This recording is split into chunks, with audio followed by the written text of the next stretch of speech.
Hello, everyone, and thank you for joining us for today's webinar, Best Practices in Qualitative Research on Sensitive Topics. If you have any questions during the presentation, please use the Q&A panel and we will cover at the end. A copy of today's session will be shared with all attendees and made available on our website. Today's panel webinar will be moderated by Silvana Di Gregorio, QSR's Research Director.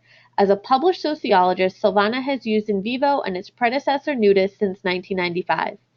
As QSR's Research Director, Silvana is responsible for tracking trends and qualitative analysis to feedback to our software development team. And with that, I'll hand it over to Silvana. Thank you, Caitlin. Hi, everyone. I'm Silvana, and as Caitlin said, I'm QSR's Research Director, and I'm also a sociologist. So today, panel is, as Caitlin said, we're looking at best practices in qualitative research on sensitive topics. So qualitative social science research into sensitive or emotionally charged areas such as crime and victimization, justice research and evaluation, and sexual abuse can raise concerns for both the researcher and the respondent. So today's focus will be on we'll be looking at a number of different areas here. So we'll be looking at balancing transparent research with protecting participants' identity and sensitive details, responsibilities for the respondent if they need help or support, and support for the researcher themselves when involved in emotionally disturbing interviews. So I'd like to introduce our panel today. So first of all, let me introduce, I'll just move on so you can have a look at them. Darby Steiger is a senior survey methodologist in the IDEA services group at Westat. She leads qualitative and quantitative research on sensitive topics such as rape and sexual assault and criminal victimization, both among adults and youth. She holds dual master's degrees in sociology and public policy from the University of Michigan. And Sarah Jalbert is a principal associate and the manager of APP's Justice Research and Evaluation portfolio. She leads mixed method evaluation and analytic research on justice-involved youth, people on probation and parole, and inmates in correctional institutions. She holds master's degrees in applied sociology and public policy. So welcome to Darby and Sarah, our panelists. So we'll move to our first question. Which is, how are you able to balance transparent research with protecting participants' identity and sensitive details? So I believe, Darby, you're going to start us off. Okay, hi. So as Silvana said, I'm Darby Steiger from Westat, and I'm very pleased to be here today. At Westat, we conduct a lot of research on sensitive topics, both qualitative and quantitative.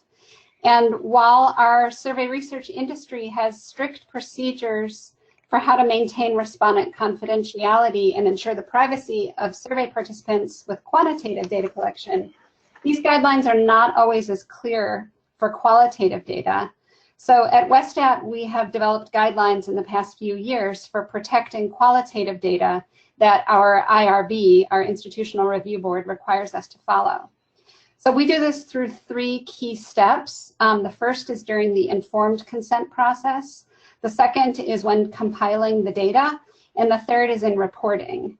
So on the front end, in the informed consent process, we provide assurances to the respondent that their participation is voluntary, that we'll treat their responses as confidential, and that while we'll never associate their responses with their name, we do let them know that we may include quotes that they have provided in our reporting. So that's step one. And then step two is when we produce a data set, whether it's a set of transcripts or an NVivo data file, or even just the recordings, we're careful to remove any PII, personally identifying information. And by that, we mean not only information that would reveal the respondent's identity, but also information about the perpetrator's identity if we're, doing victimization research, the specific location of the crime, or anything that could potentially be traced back to an individual or an incident. And then thirdly, when we're producing a written report, we take careful measures to de-identify and anonymize the data, which may involve paraphrasing or replacing identifying words and phrases from the quotes that we include in our report.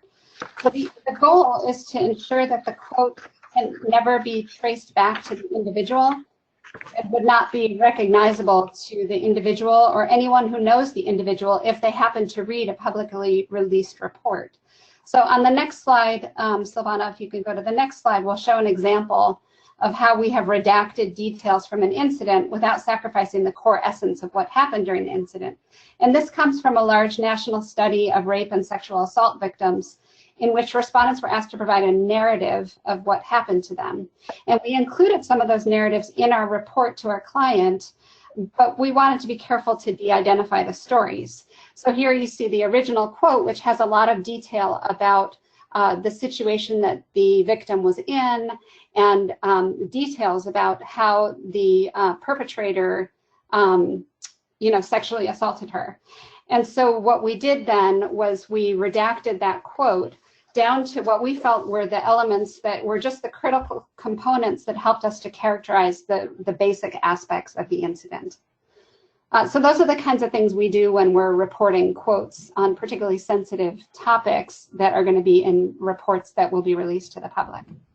So I'm going to turn it over to Sarah now to tell us more about her experiences with balancing transparency and protecting participant identity and sensitive details. Thanks very much, Darby. I think at APT we have similar protocols in place to make sure that participants' identity is protected. What I would add to that is often wrapped up in the issue of protecting identity is to make sure that interviews are trained to look out for how participants are going to react to how the information is going to be used, and to describe how the as you said, when data is going to be used in a report, describe how that is going to be used and what the purpose of the research is. This is a really important thing to respondents who are giving you their time and their information in ways that can feel risky to them or can potentially be traumatizing to them. So it's important to paint a picture for them that their responses are going to be used in a way that can help to solve the problems that they're concerned about, that we're concerned about for the research. Right. Okay, thank you. So just to summarize quickly, first of all, as Darby said, there were 3 key steps, which is about the, first of all, was the informed consent process, and to have a plan through that. And as Sarah just said about making sure that you explain the purpose of the research and basically that it's a worthwhile thing to be involved in. After the data is collected, to understand your plan with your qualitative quotes to protect identities, and also to understand appropriate ways to use a direct quote versus ways to use data you are collecting that will be anonymous. So you saw in Darby's example the original quote and how it was just redacted to its essence. That was really all you really need to know to get the point across, and thus protecting the identity of that particular person. Because when it's a report, it's public.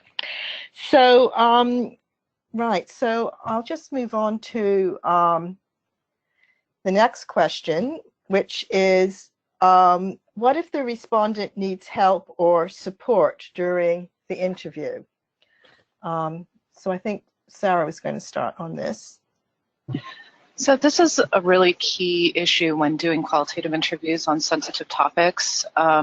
And one of the most important things that research directors, project directors, investigators need to do is develop a training protocol for their interviewers that gives them some language and some responses in order to be able to identify when a respondent needs help and give them a framework for implementing that help for the respondent. This can be really difficult to do on the fly for even trained interviewers, and so it's important that they have adequate training, adequate language to use to discuss whether the respondent needs help, and a protocol to follow so that they can offer that help to the respondent. I think Darby's going to say a little bit more about what those protocols might look like, but I think from my experience, questions that you don't necessarily anticipate or are going to cause distress can cause distress, and so it's really important that interviewers be on the lookout for this and know exactly how to respond. So with that, I'll turn it over to Darby to talk a little bit more about what those protocols might look like.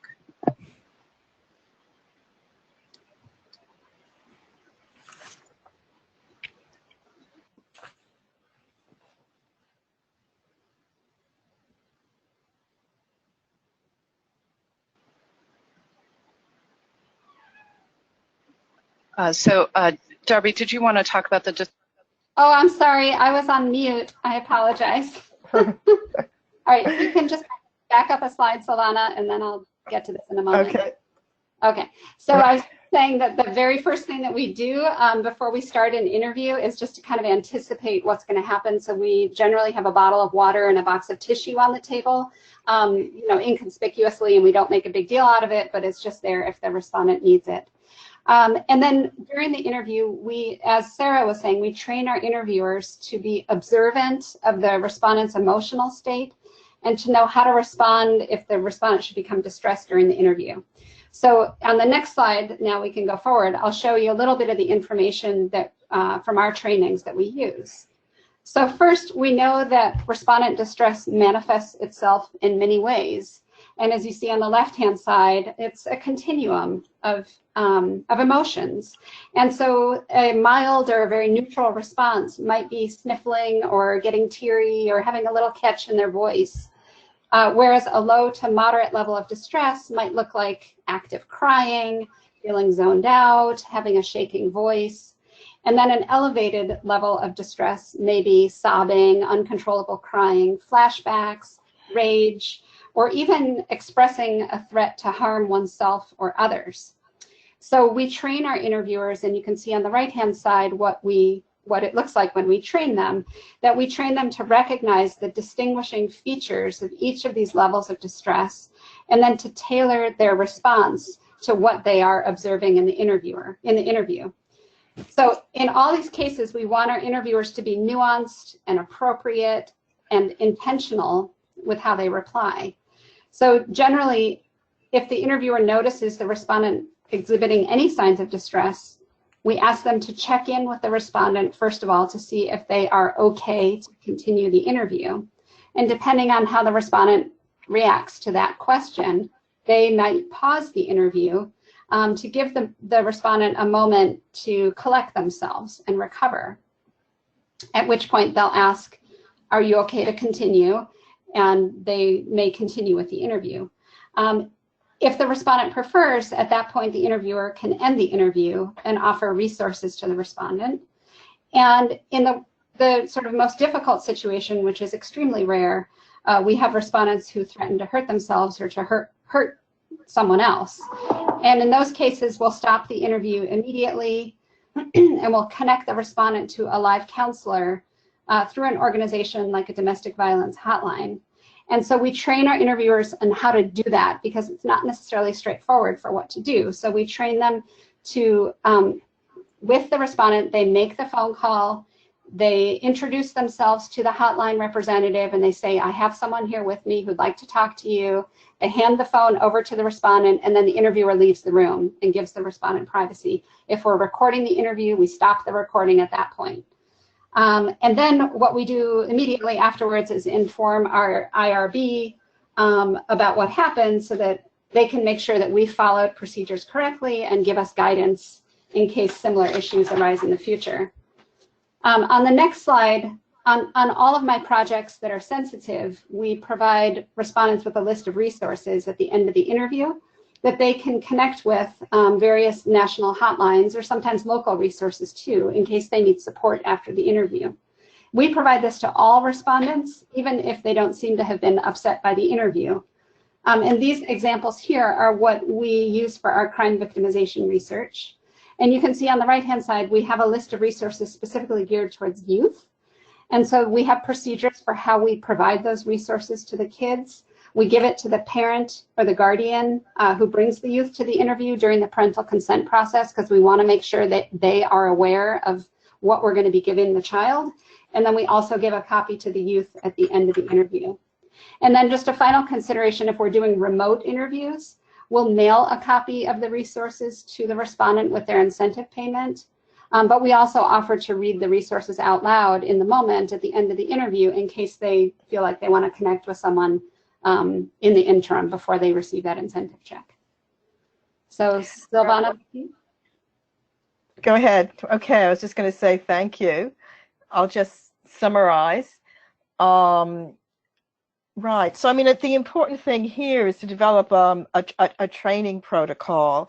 And you saw the distress protocols that Darby had put up there.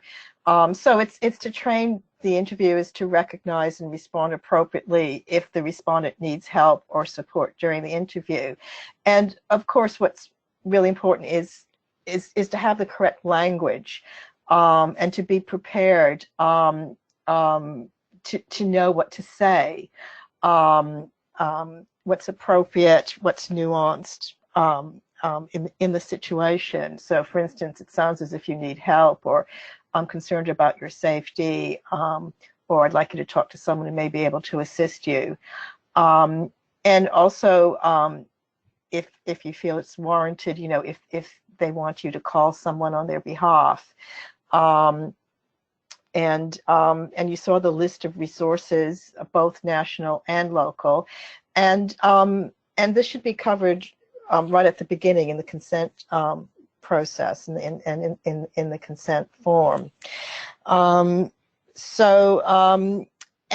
also, I mean, we're talking about sensitive research, but this could happen with any kind of research that you might, the researcher might not think they're going to touch on a sensitive area, but someone might just suddenly remind them about an incident that they find distressing. So, I mean, these are issues to consider even if you're not doing so-called covering sensitive issues, sensitive research, because at any point you could trigger something, and it helps to be prepared to know how to cope in that situation. So I'll move on to our third question, which now is best practices to support researchers themselves during emotionally disturbing interviews. Right, so. Okay, so I'll start with that one. Yeah. So, yeah, we think about this, and it's a really interesting topic. This notion of secondary trauma, which can manifest itself in almost like PTSD-like symptoms or changes in moods or things that can affect the data collector, both in the professional environment and when they go home in the evening. And so it's not just the respondent that may be affected by the interview, but also the interviewer. And we're particularly concerned about this with sensitive research topics because of the way we train our interviewers. We train them to really not convey any sympathy or empathy to our respondents if they become upset by the interview, or if they share upsetting stories about what's happened to them. We want our interviewers to be objective and neutral in their reactions and to not say things like, I'm so sorry this happened to you. And we want our interviewers to understand that they are not qualified or trained or expected to be counselors to the respondent. They're there to collect data from them. And so this means that we're essentially training our interviewers to not do what feels natural to them in these interviews, when you hear upsetting information or you observe someone crying or being upset, our tendency is to want to console them or to place a sympathetic hand on their shoulder and to express empathy. And we're basically saying, don't do that. And so it almost amplifies the potential for secondary trauma, that we ourselves are not giving ourselves that space to do what feels so natural to us, and really runs against our human nature. So what we do is we try to help our interviewers remember that even if the respondent is upset by the interview, the research and our experience shows that in most cases, respondents want to talk about this. They do feel like they're helping others by telling their stories, and they do say they would do this all over again if we ask them to do the interview again. So just knowing that even though the interviewer is making, or feels like they're making the respondent upset, that's not necessarily a bad thing. So as shown on the next slide for how we handle self-care, we train interviewers to be aware of their own emotions. So that's the A, the awareness. This is the ABCs of self-care. We train them to be aware of their own emotions, both during and after the interview. And B, to find balance by creating healthy boundaries between work life and home life and making sure they're finding time to relax. And then C, by connecting with their supervisor.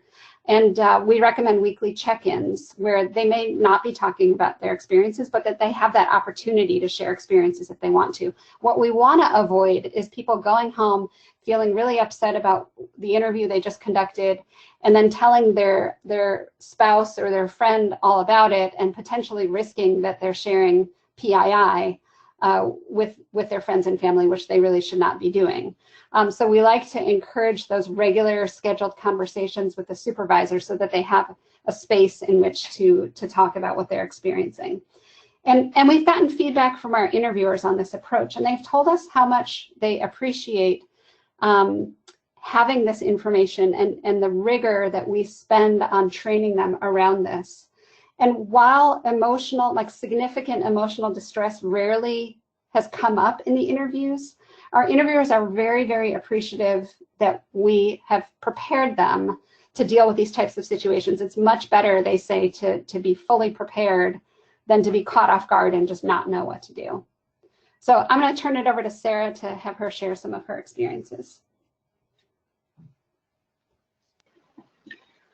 Hi, thank you, Darby. And I share, your guidance and advice to interviewers and particularly interviewer supervisors, as well as principal investigators, to really prepare interviewers for what they will be walking into, especially when you know that the topics are going to be very sensitive. And ask the reviewers to reflect a little bit beforehand on whether they do feel prepared to deal with some of these topics. Interviewers are people, and people have traumatic experiences in their past. Some of them have been fully processed and some of them haven't, and sometimes an interviewer will approach me or a staff person will approach me and say, I'm just not sure that I can maintain my emotional distance during an interview covering this topic. And so I think, pre-interview self-reflection can be really crucial, and even for projects that will be covering very, very sensitive topics having to do with victimization or survivors of victimization. It can even be useful to have interviewers do a self-reflective memo prior to the experience to help them reflect afterwards, even if they do feel equipped to participate in the interviews. I share the feeling that debriefing after a particularly difficult interview is very important. I would caution against excessive debriefing afterwards. I think that it's important also for supervisors, interview supervisors, and project directors to allow interviewers to move on when they want to move on from that emotional experience, and provide them. We oftentimes will provide people who are having a difficult time processing what they listen to with our employee assistance program hotline. as well, so that because we recognize that we're not always the best people to deal with that secondary trauma that they may have experienced during an interview. I agree, it can be really tough for interviewers to maintain that emotional distance during conversations, particularly when they feel like the respondent may not be getting the help that they need, even if it doesn't rise to the level of an adverse event where you feel the person needs to talk to someone immediately. You can still have a feeling that they're not receiving assistance, and we'll talk in a little bit about interviewing in correctional settings, jails and prisons, which can add another layer to that concern of people not getting the help that they need. But it's still very important for interviewers to not show their own emotional response to the respondent as they're talking, and to also not deviate from the protocol that is important for them to be delivering for the purposes of the research. Right. I'll leave it there, I think. Okay, thank you. So just to recap, I mean, I think it's a very interesting topic, and the points that both Darby and Sarah made about that interviews are trained not to be empathetic, and that goes against our natural intuitive response to someone in distress. I think is a very important point to think about, and maybe we'll discuss it later. But I think importantly that interviewers are not trained counselors, and to remember that. And of course the ABCs, awareness, balance, and connection. That's just a nice little thing to keep in mind.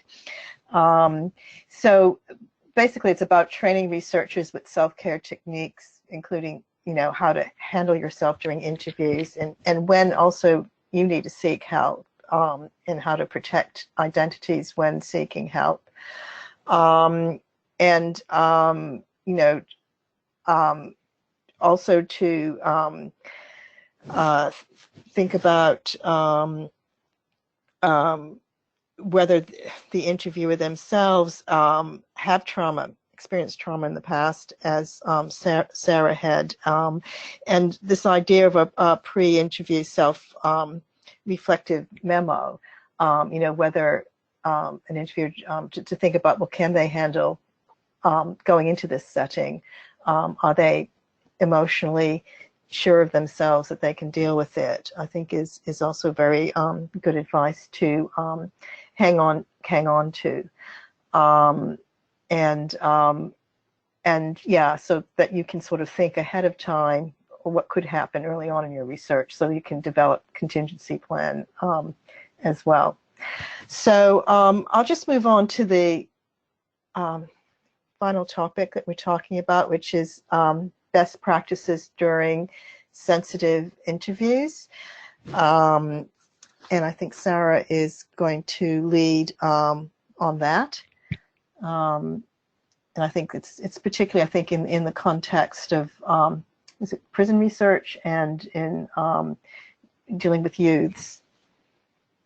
I think I'm going to let Darby talk a little bit about interviewing youth, but I was going to kick off with talking about what to do when you are interviewing in correctional settings. Correctional settings mostly involve jails, booking facilities, or prisons, but can also potentially involve interviews that happen in settings in community supervision, so people who are on probation and parole but are still under correctional supervision.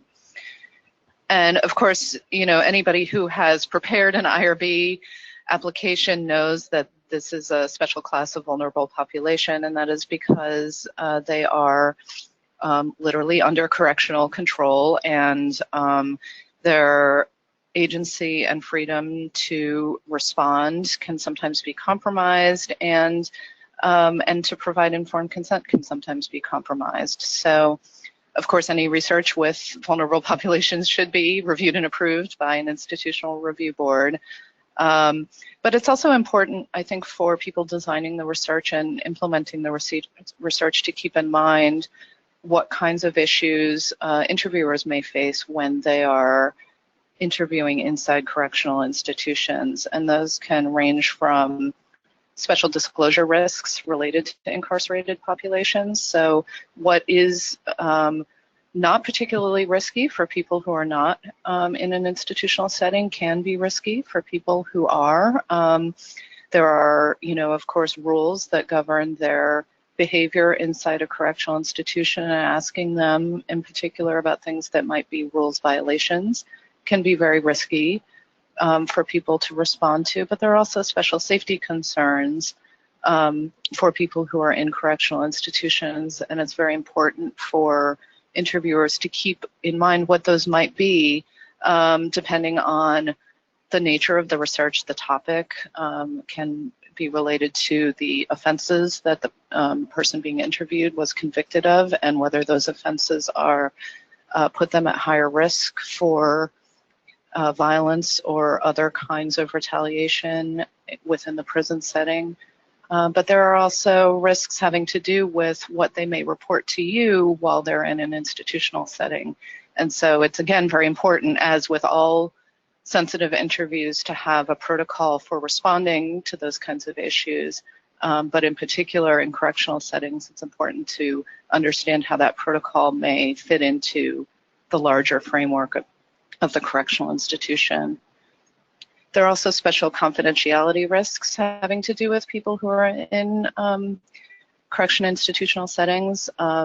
There are, of course, safety procedures for interviewers who are in those institutions, but those safety procedures may involve the presence of a correctional officer, which could violate and would violate confidentiality. So it's important to come up with a plan together with the institution for both maintaining confidentiality of the respondent while also abiding by their own safety protocols and procedures.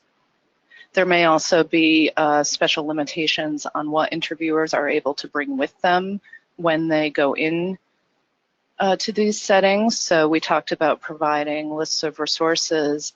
In some places, it may not be possible to physically carry that list with the interviewer, and so arrangements need to be made in advance for how the list of resources might be distributed to the respondent. And also, the respondent may not have access to a means to communicate with the referrals or resources that you are providing them with. So it's important to work out a plan for how the respondent may be able to get access to the help that they require if there is an adverse event or a need for intervention during the interview. So it's really crucial that any interviewer is armed with those kinds of those types of information when they go into these kinds of institutional settings. And then I'll let Darby talk about issues having to do with interviewing youth. That was really interesting. Thank you, Sarah. So I just have a couple of things to add on regarding interviewing youth that are a little bit different from interviewing adults. So earlier I had talked about how to recognize signs of distress. And when interviewing children, the signs of distress may look different than they do with adults. So our IRB has worked very closely with us to develop training that's specific for youth. So rather than tearing up or sniffling, with youth, we might notice a sudden onset of fidgeting or increased fidgeting, or they start stuttering, or they start complaining of a stomach ache, or they start pulling their hair or sucking their thumb, or there's some noticeable change that just may manifest itself differently than it does with adults. And so we do train the interviewer to do basically the same thing as they do with the adults, where they pause the interview when they notice that kind of behavior and they check in with the child. But what's different here is how we involve the adult or the parent or guardian when that happens. And so if the youth does want to stop the interview, or if the youth does want to connect with a counseling service, we talk to the youth about whether it's appropriate to bring the parent or guardian in on this discussion. In some cases, the whole issue might be around the way the parent or guardian is behaving, and so they don't want to involve that person. But we do offer to bring them into the room to help soothe the youth if there's an issue that has arisen.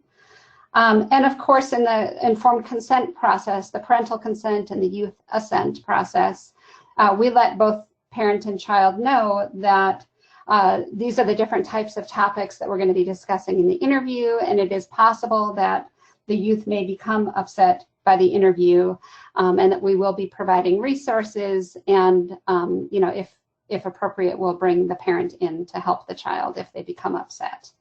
So those are just a couple of additional things that we think about when we are conducting qualitative interviews with youth. So I'll turn it back to Silvana. Right. Okay. So just to summarize, first of all, looking at interviewing people in correctional institutions that, again, that there's special training for the interviewers themselves, because there are specific risks related to incarcerated respondents, and that they have to look at this procedure specific to each facility's special rules and conditions, and also the point that, you know, a correctional officer may have to be present during an interview, how that can compromise confidentiality, and having procedures to think about how you can get around that. And interestingly, you know, the special limitations about what a researcher can or cannot bring into correctional institutions, and how they can get around, for example, in terms of giving them the resources that they think they need, and also how can they give them, if they feel that they need some support, what are the procedures for that. So there's a lot of additional rules, as well as safety concerns. With the youth, what's very interesting is that, as Darby just said, is that children show signs of distress in a very different way from adults, and training interviews to recognize what those signs are. And also knowing when they would need to bring in the parent and guardian to that. So so now I see that we have quite a few questions. So I'll just go through the questions here. And the first question I see is about informed consent. So here, someone's saying that, do you have people sign the consent form with their names? We're trying to find a way around that, in particular when we have cash incentives for our participants. Our financial folks want to insist that we provide names and signatures in case of audits, but we are resisting because we don't want to provide that. So do you have any suggestions? I don't know who wants to take this, Darby or Sarah. Okay, go ahead. About that, which is, we do always think about that, and in particularly sensitive interviews, we don't want to have any record of the respondent's name. So even signing a consent form or signing a receipt, we're very cautious about. So what we do instead is we design our consent forms to have the researcher's signature. And so we go through all the same procedures with informed consent, except at the end we say, please check this box to indicate that you want to participate, and then I will sign the informed consent form on your behalf so that we make sure we don't have your name. And we'll do the same thing on the receipt, where we hand the incentive to the respondent, and then the interviewer signs the receipt. And our IRB has approved those procedures and appreciates those procedures to protect their identities. Right, that's very interesting, Darby. Sarah, do you have anything to add to that? That is also exactly what we do. And we just have language in the consent form that says, I am now signing this form to indicate that you have agreed to this interview. is that okay with you? And that does avoid it. But I think the incentive issue is also something that we have come across, that there needs to be an audit trail when you're providing gift cards or cash as incentives, and that the financial people we've encountered this issue as well, would like some sort of receipt. One workaround that we've used in the past, and this may or may not be okay with your financial folks, is to just use initials, which is still not ideal, but is a little bit of a compromise. And then those initials, of course, would not be anywhere on the informed consent form, but would be kept separately in a list that just indicates that the incentive was provided, rather than an indication that the person necessarily consented, and is recorded on the consent form. So that's one potential workaround. I do think that this is something that comes up quite a bit, and I think each organization needs to deal with it a little bit differently depending on their own financial policies and procedures. Right. Okay. We have another question here. Do you have any advice for those doing online qualitative research on sensitive topics? So this is doing it online.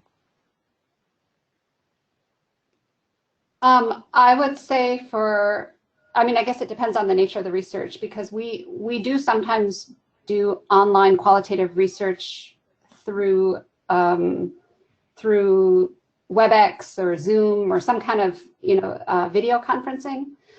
And so what we'll do is we can mail them the consent forms in advance, and then they send those back to us. We train our interviewers the same way to recognize signs of distress. This is when you're sort of doing a live interview, a live qualitative interview with someone. And so the procedures are very similar. It's just that we're not there with them in person. So it makes it a little trickier to handle, those moments of distress when you're not sitting with them in person. But if by online the questioner is referring to purely online where there's no interviewer present, then obviously it's a lot trickier to manage. What do you do when there is no interviewer present and you can't really detect that there was any distress incurred, perhaps ever? You might see in their survey responses that there are things that are upsetting them, but there's not much that we can do, in the moment to take care of our respondents in that way. So I guess I'm not exactly sure what was meant by online.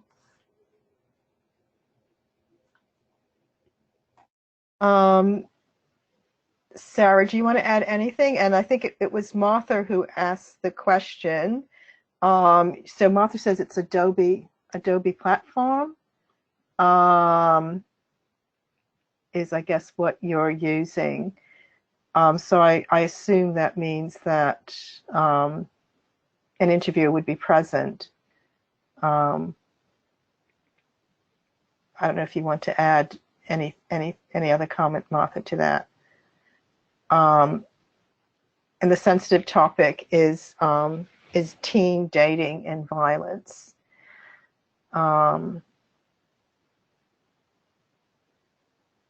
Is this one-to-one on Adobe platform, present online on the phone? So the interviewer is online on the phone, and there are focus groups. I don't know if Darby or Sarah want to add any more comments about that situation. Yeah, and individual focus groups and individual interviews. This is Sarah. I don't have direct experience with this, but to me it sounds like it would be difficult to protect confidentiality in those situations, or to at least ensure that confidentiality is being protected, because you don't know who else might be there. I guess I would just caution you to be very careful that you're advising, and probably your IRB is cautioning you similarly, but to be cognizant that the respondent needs to know how to protect themselves in terms of disclosure risk and confidentiality, and make sure that they're in a place where they are able to respond in a way that keeps them safe. But it sounds very challenging to me. You know, one of the solutions that we've had to that issue, I'm not sure how it would work for a focus group, but for a one-on-one interview, is that we actually, when we want to do them around the country and we don't have the budget necessarily to fly people around interviewing people, is that we will still engage the use of a professional focus group facility and have the respondent come to the facility and sit in a room and connect with the interviewer from that space. As opposed to doing it from their home, where it is possible that the perpetrator lives with them, and they may feel unsafe or not have an entirely private climate in which to do the interview. So, so we will do that sometimes, but again, I'm not sure how that would work for a focus group, and I totally agree with what Sarah's saying about doing what you can, but not being able to do everything you can to protect their confidentiality if they're in a space where other people can overhear what they're saying. Yes, and I was just thinking myself that the platform itself creates a record of who you are. So I don't know how you would get around in terms of when you're logging on, yeah, the use of pseudonyms or whatever. I mean, I'm just thinking out loud here, but I was just sort of thinking that it is quite a challenging thing of how you can protect the identity, because it does create a record. You can record it just like this is being recorded, and we have, you know, our names here. Yeah. There's another question that sort of right. That is related to focus groups that W just talking about. So someone's just saying, do you have any advice? So this isn't online.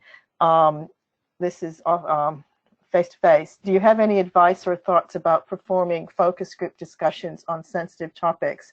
All the examples given thus far are about one-on-one interviews. And I would say that's rather intentional, because if we are talking about very sensitive topics, our first instinct is to not do them in a group setting, because it's difficult to get people to talk about those sensitive issues with other people in the room. So that was pretty intentional, because most of the research we do on sensitive matters are best collected in a one-on-one environment. Sarah, I don't know if you have experience doing focus groups on sensitive topics. We try to avoid that. Yes, same here. I think one thing that's true about focus groups is that you can train your focus group facilitator and your note takers, but you really don't have a lot of control over the participants in a focus group outside of facilitating the discussion. And, you know, talking about sensitive topics, it's very difficult to avoid a potentially re-traumatizing experience for somebody that's triggered by other focus group participants. And, you know, aside from the issues of confidentiality and, you know, the very real issues of confidentiality and talking about sensitive topics in a group setting, it's important to remember that typically a focus group facilitator is not somebody trained to deal with you know, symptoms of trauma, and they aren't trained counselors. And so if you do have an incident that is an interpersonal exchange between focus group participants, that's really going to be outside of the control of your research staff. And so for that reason alone, I think it would be very challenging to do a focus group with, you know, with people discussing very sensitive and very personal topics.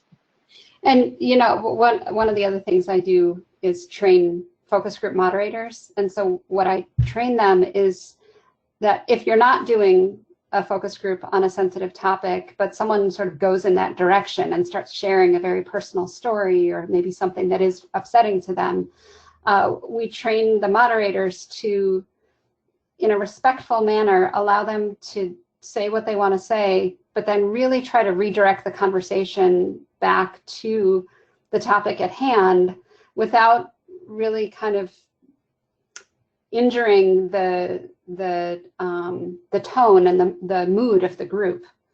And yeah, like I was saying before, it rarely is designed to be a sensitive topic that we're discussing. But as Silvana was saying before, stuff can trigger people. It doesn't matter what you're talking about. Anything can really trigger someone to have a sensitive emotional reaction. And so that's more of what we think about, is like how to manage that in the moment and get the group back on track. So it's not quite what you were looking for, but I think by design, that's not really what we do. Right. Okay, thank you. I have another interesting issue around confidentiality. So how do your organizations treat handwriting as an identifier? We've collected a few thousand essays about experiences of racism and are debating whether it's ethical to show their actual handwriting in any of our final products. So, I can't say that yeah, it is an interesting one. I can't say that I've ever used that kind of, you know, the handwriting in any of our qualitative analysis, and so I have to say I've never really thought about it. I suppose it is potentially an identifier, and yeah, I'm not sure I can offer any concrete advice here. Maybe Darby can. Yeah, I mean, I would just say the closest that I've come to that is we did some focus groups with youth earlier this year where we had them create sociograms to map out the households that they live in, and we had them write on their sociograms the names and the relationships of all the people who live in their households with them. And we did deliver those to the client, but we redacted the names of the people. So we were not so concerned about the handwriting and that being able to identify the child as much as any identifiable information that they had handwritten on those household maps. So I think it's an interesting question, and I bet there's some research on it, but if you're talking about a large national study, I would think it would be nearly impossible to identify someone just from their handwriting. But again, I'm no expert in this area. I could be totally wrong about that. Yeah, I mean, they say there's a few thousand essays. I mean, it depends, like if it's, as you say, if it's a national study, it'd be unlikely, but if it's a close group, maybe. I don't know. I think it's one to do a bit of research on that one. Right. I have a few more questions here. Can you give an example of a time when an interviewer did show empathy to the respondent? In what ways was the data affected?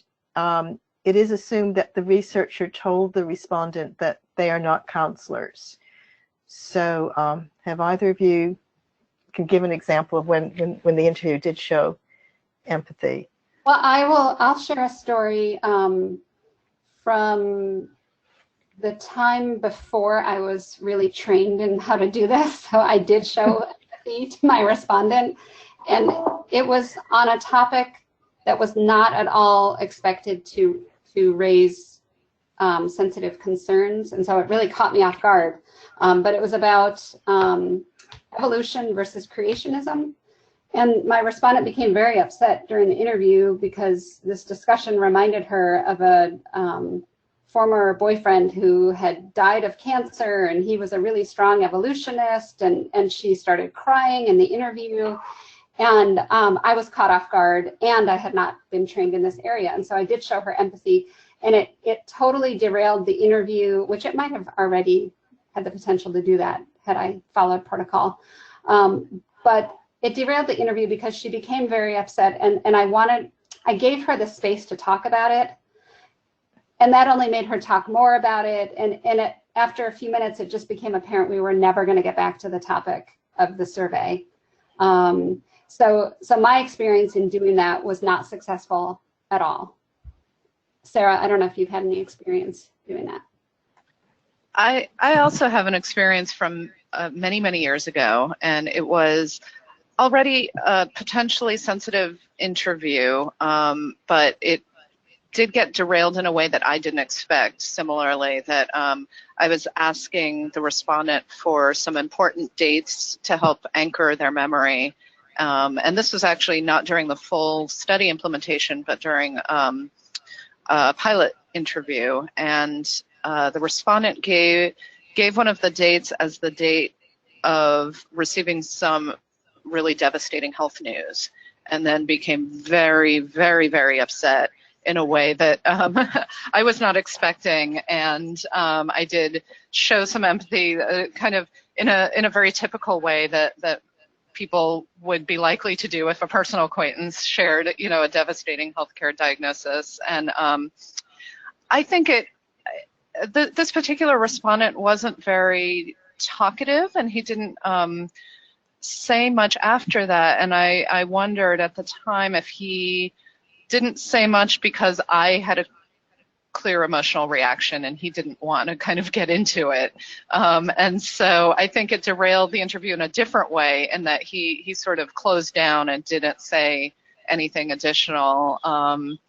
And this interview was almost 20 years ago, and I still remember it very clearly just because of the emotional intensity. And it definitely did not, it's something I remember for myself as a cautionary tale, but for how not to react during an interview. But I also do think it probably derailed that particular interview's value in helping us understand how the questions were working for this particular study.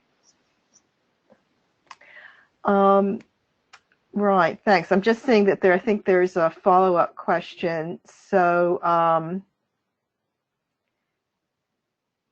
sorry, I'm just, so are we showing empathy or not? Because yes, it might seem, yeah, do you suggest the interviewers prepare the respondent? Yeah, the question is, so how do you suggest the interviewers prepare the respondent that they will not be showing empathy? So do you do that? Do you prepare them to tell? Because yes, it might seem odd and against human nature. So do you do anything beforehand to indicate that you wouldn't be showing empathy? I don't think we're explicit about it, but we handle the whole interview very professionally. And there's a balance between establishing rapport at the beginning, and you're not there to become friends with the person. So we try to establish that rapport, but set a very professional tone. And so no, we don't let them know, how we are going to react to them should they become upset by the interview. Sarah? Yeah, I agree with that, and I think it's important. There is a balance, as Darby said, and there's a middle place between showing empathy and being brusque. So I think it's important to not completely shut down and be very curt with the respondent. Also, you just don't want to get sidetracked from your interview.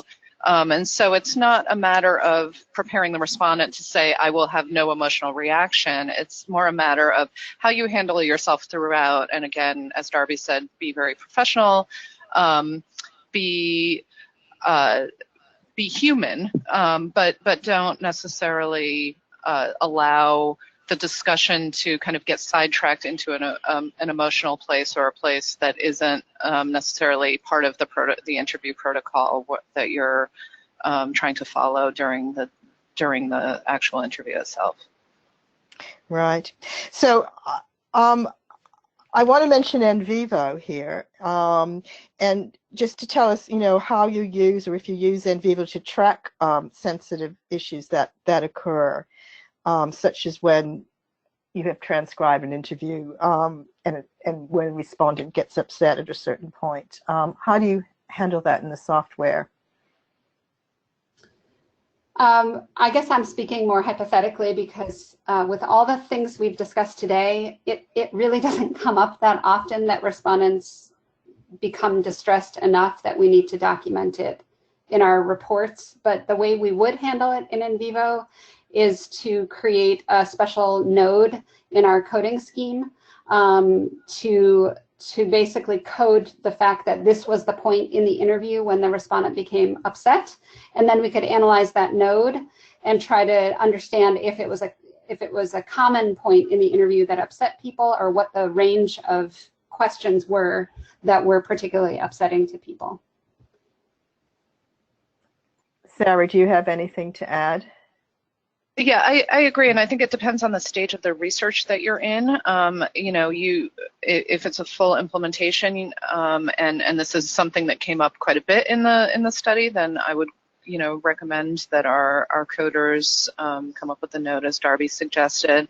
I think if you're in a cognitive interview or pilot test phase, it is really important to code these things so that you know what questions may be problematic and in terms of triggering significant emotional responses, so that you can think about how you might revise them for a more for a less intense interview during the full implementation of the study.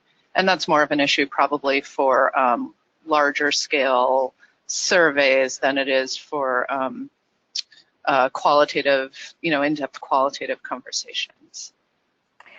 Yeah, I mean, I can add that there's a number of ways in NVivo that you can do this. I mean, you can literally use annotation, you know, at the point where someone breaks down, for example, you can use an annotation and just say, you know, we had to stop the interview at this point, or, you know,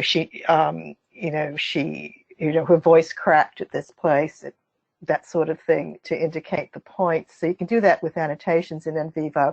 And of course, you can write a memo about the sensitive issues that occur, which could be linked. You could have a memo linked to a particular interview to say the background of what happened, or you could have just a general memo about sensitive points in the interview, and use the see also links in NVivo to link to the point in the transcript that caused distress.